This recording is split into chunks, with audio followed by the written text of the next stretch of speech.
So, ayun, kakatapos ko lang maglagay ng Rosmar Premium Tinted Sunscreen. Para ako ng foundation, guys, no? Ayun, wala pa akong ligo. Sa bahay na ako maliligo. Pero naligo naman ako kahapon ng gabi. So, ayan.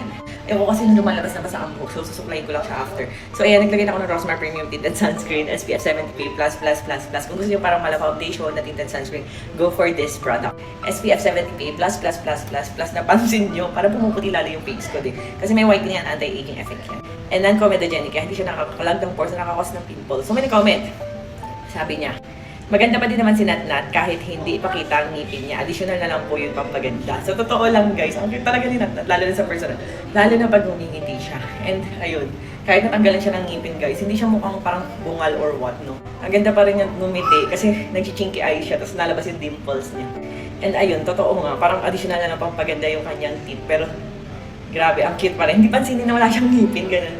Lalo na kasi tinanggal din yung lip tie niya. So, parang bumaba yung ngipin and yung ilalim yung nakikita sa kanya.